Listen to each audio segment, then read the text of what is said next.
If you or someone has been diagnosed with skin cancer, you may have heard of the term Mohs surgery and wondering what it actually means. Well, today I would like to explain what Mohs Micrographic Surgery is in plain, simple language, so that you can better understand about the option that you choose and feel confident. I'm Dr. Peggy Chen, specialist dermatologist and skin cancer surgeon.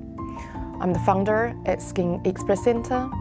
I perform full-body skin checks, skin cancer surgery, and Mohs Micrographic Surgery. So what is Mohs Micrographic Surgery? Well, MOHS is not an abbreviation. Lots of people ask me, what does it stand for?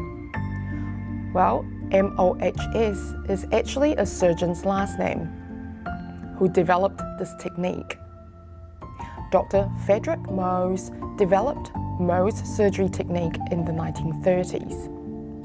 Unlike traditional skin cancer surgery, Mohs micrographic surgery utilizes precision technique by removing skin cancer layer by layer. The layers are analyzed on the day. Therefore, if there are skin cancer cells left behind, it will be removed again and tested again on the day. The reconstructive process does not start until the last skin cancer cells are completely removed. Therefore, no guesswork. You know exactly when you should stop because the cancer cells have been completely gone.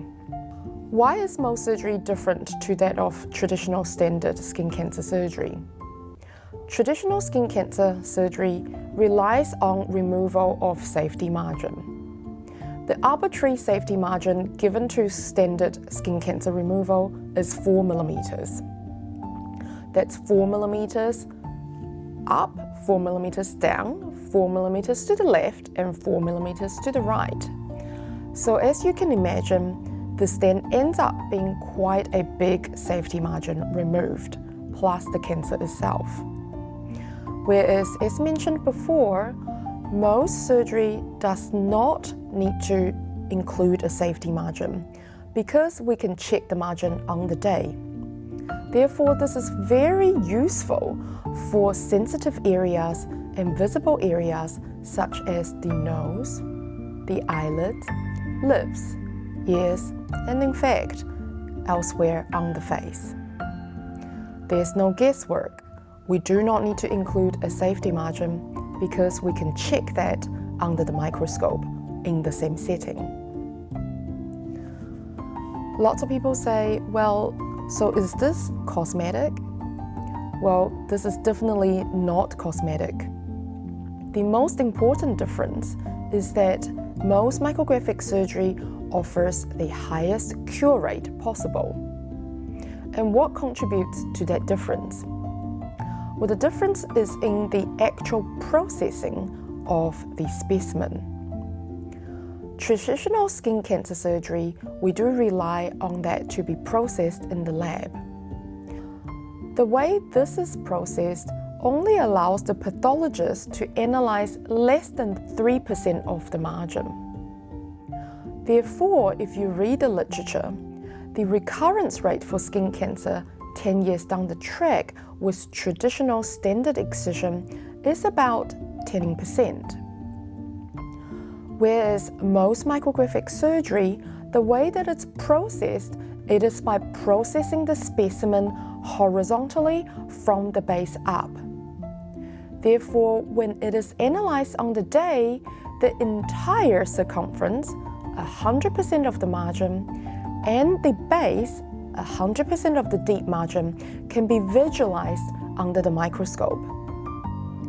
Therefore, for a primary skin cancer, basal cell or squamous cell, the cure rate 10 years down the track is quoted to be up to 99.5%, which means 0.5% recurrence rate. And this is the primary advantage of Mohs micrographic surgery. Who is Mohs micrographic surgery for? Well, as mentioned before, Mohs micrographic surgery is particularly useful for the areas that are sensitive. So like your eyelids, like your nose, lips, ears.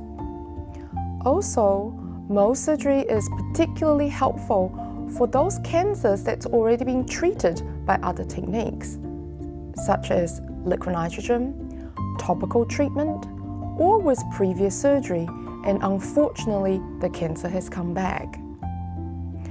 Mohs surgery is also useful for those cancers with aggressive features on histology, such as squamous cell carcinoma involving the nerves, or basal cell carcinoma with high-risk features such as morphaic basal cell carcinoma or sclerosing basal cell carcinoma. These are aggressive subtypes of basal cell. For immunocompromised patients, such as transplant recipients, or if you are taking immunosuppression for other chronic conditions. Not every cancer requires Mohs micrographic surgery, so I personally can help you determine which cancer is right for Mohs micrographic surgery. What actually happens on the day if you have decided to undergo Mohs micrographic surgery? Well, usually you come to the clinic and you will be asked to sign a consent form. Once you've signed the consent form and have no further questions, you'll be ushered into a room where the Mohs micrographic surgery is performed. The surgeon usually marks out the margin clinically without including a safety margin, and a photograph will be taken or you'll be shown in the mirror to identify and check that that is precisely the site. Local anesthetics will be injected to numb the area, and then the first layer will be removed. A pressure dressing will then be placed on the site, and you will be waiting in the waiting room for that skin to be processed. While you're waiting in the waiting room, what happens in the laboratory is that the tissue is mapped precisely with different color ink, and then that will be frozen down to -30 degrees, and it will be cut up in the horizontal sectioning that was described before. These will then be processed into microscopic slides, and the slides will be analyzed under the microscope. If there were basal cell skin cancers or squamous cell skin cancer cells visualized, then we will take you back into the procedure room and precisely mapping out the different ink colors, matching that to your skin, and determine where exactly to remove the second layer. This process will be repeated again until every last bit of cancer cells are removed. Then we can start the reconstructive process. And don't worry, if the local anesthetics has worn off, there will always be a top-up between each layer of removal. After the day of procedure, what does your recovery actually looks like? So as Mohs micrographic surgery is normally reserved for skin cancers that's on the head and neck, the recovery usually is pretty similar. You will have a pressure dressing that's on the wound site for 2 days. We then ask people to keep that completely dry until you come back to clinic 2 days later for us to remove the pressure dressing for you. After that, you will be left with steri strips on the wound site. And at this point, you can actually have a shower and have running water over the site. We do like running water over the site as we do want the site to be clean. However, no aggressive scrubbing is recommended, and we do ask you to gently pat the wound dry, not with aggressive flannel action. Usually around 6 to 7 days later, we'll ask you to come back to clinic again and have the stitches removed. Prior to your stitch removal, we ask that you refrain from any physical activities.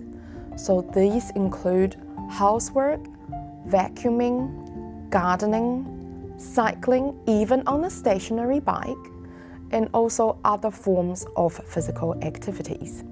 After your stitch removal, then we are very happy for you to resume all normal activities. And then we will give you scar management information. This usually involves putting on scar gel or tapping with steri strips for another 2 to 4 weeks, and we'll be teaching you how to massage the scar. Mohs Micrographic Surgery is a highly effective surgical technique. It offers the highest cure rate for non-melanoma skin cancers on the head and neck. And it is available in regional New Zealand. If you have a lesion or know someone you love has a lesion of concern, please do not wait and seek medical help immediately. Early detection is the key for skin cancer, therefore encourage people that you know to have a skin check, or if they have a lesion of concern, to get that checked as soon as possible. If you like this content, please press the like button or subscribe to the channel.